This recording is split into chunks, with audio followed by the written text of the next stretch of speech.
for. Dipti's here now as well. She's got another look through the papers for us. Dipti, you're starting with some pretty shocking findings, actually, from US lawmakers. They actually visited migrant border camps yesterday, didn't they? That's right. A group of lawmakers visiting centers in El Paso and Clint in Texas there reported on some pretty atrocious conditions. Alexandria Ocasio-Cortez, the House of Representative member, spoke to one woman who was told to drink water out of a toilet. A woman also said that she had been called a whore and was woken up at odd hours by border authorities. Ocasio-Cortez has likened that to psychological warfare. Another lawmaker said 15 to 20 mothers were being held in one cell with a toilet and no running water. It comes after reports last week of children being detained without any food, water, or proper sanitation. No, Dipti, this comes, doesn't it, after an American investigative website published disturbing findings about a secret Facebook group, this was, for current and former as well border control agents. That's right. And following that report from that website called ProPublica, the Department of Homeland Security has said it'll be opening an inquiry into that secret Facebook group. It's around 3 years old, that group, with 9,500 members, being described as a secret space for current and former Border Patrol agents to joke about the death of migrants, discuss throwing burritos at Latino members of Congress visiting the facilities on Monday, and also posting a very vulgar picture of Alexandria Ocasio-Cortez engaged in a sex act. Sexism and misogyny purveying in this organization, this report finds. Interestingly, the Border Patrol organization has the lowest percentage of female agents or officers of any federal law enforcement agency, perhaps explaining how this kind of culture is purveying right now. It's sparked a lot of anger from the New York Times. The editors there saying that this ProPublica inquiry reveals a, quote, worrying mindset among some of those charged with administering the harshest crackdown on migrants and asylum seekers in the U.S. in decades. I quote, only a desensitized nation could continue to permit the separation of children from their parents as a morally acceptable form of deterrence.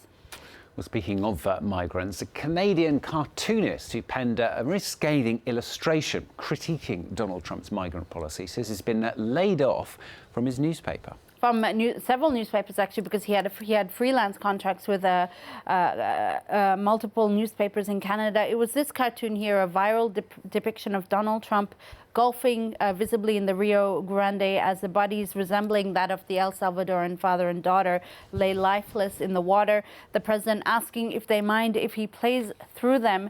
The cartoonist Diader says his freelance contract with 4 Canadian papers has been terminated shortly after that illustration went viral on social media because it wasn't picked up by any papers. The cartoonist defending his code of conduct and editorial freedom.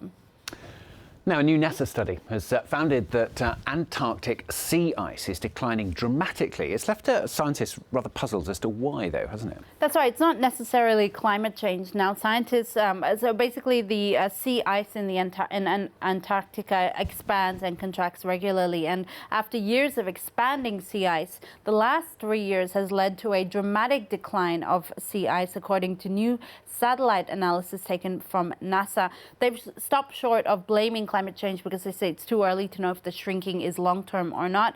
But and the decline can be sort of natural variability as well. But it's important to know that also that the ice is already in the water, so it won't affect the sea level rise, but it does affect important things like wildlife for penguins, for instance, and it also affects temperatures because of the reflection of the sun.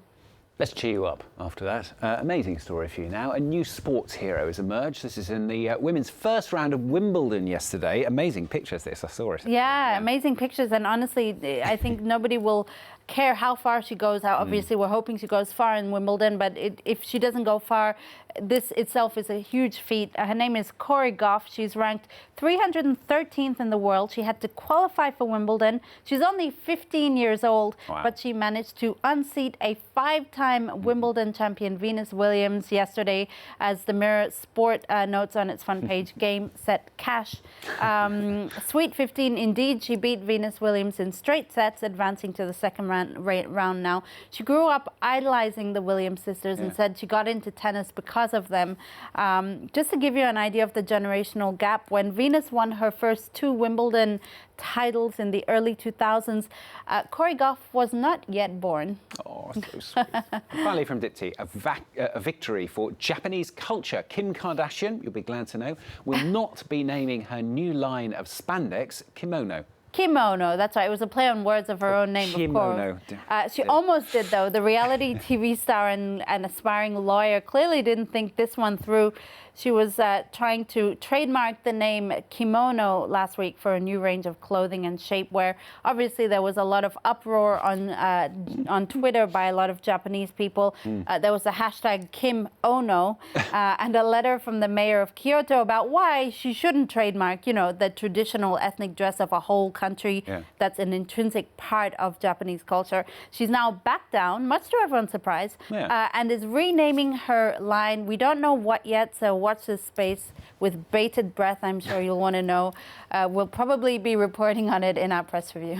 Another terrible pun, which Dipti is always so good at. Dipti Kiloro, thanks a lot with the papers.